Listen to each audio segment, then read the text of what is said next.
Hello viewers, welcome to my channel.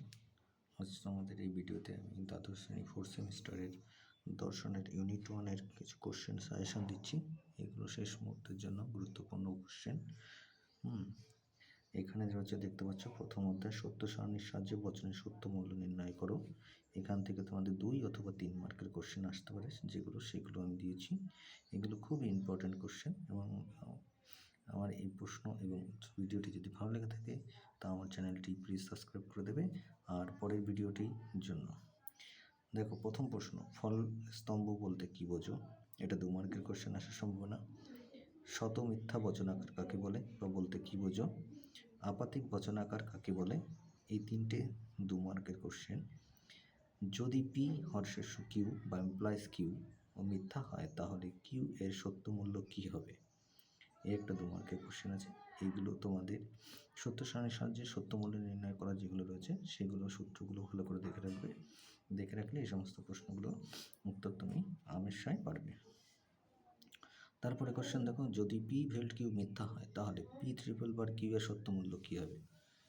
পরের প্রশ্ন তোমাদের এরকমভাবে দিতে পারে, একটা বাক্য দিয়ে দিল, সে বাক্যটাকে প্রতিকায়িত করো এবং প্রতিকায়িত করে দিয়ে সেখান থেকে সত্য সারণীর গঠন নির্ণয় করতে বলতে পারে এবং সত্য সারণীর সত্য মূল্য নির্ণয় করতে বলতে পারে।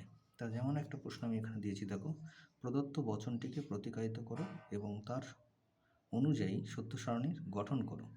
এমন নয় যে রাম আসবে, ঠিক আছে? এরপরে তোমাদের আরোহ অনুমান থেকে তোমাদের বা আরোহ স্বরূপ থেকে তোমাদের যে প্রশ্নগুলো আসতে পারে সেগুলো তোমাদের আমি বলে দিচ্ছি। এখান থেকে যে প্রশ্নগুলো গুরুত্বপূর্ণ রয়েছে সেগুলো হচ্ছে 2 মার্কের এবং 3 মার্কের কোশ্চেন। সেগুলো হচ্ছে আরোহ অনুমানের আকারগত এবং বস্তুগত ভিত্তিগুলি কী কী? আকারগত ভিত্তি আলাদাভাবে দিতে পারে, বস্তুগত ভিত্তিও আলাদাভাবে দিতে পারে।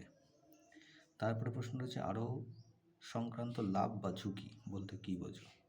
এই প্রশ্নটাও তোমাদের খুব ইম্পর্টেন্ট কোশ্চেন এবং গুরুত্বপূর্ণ।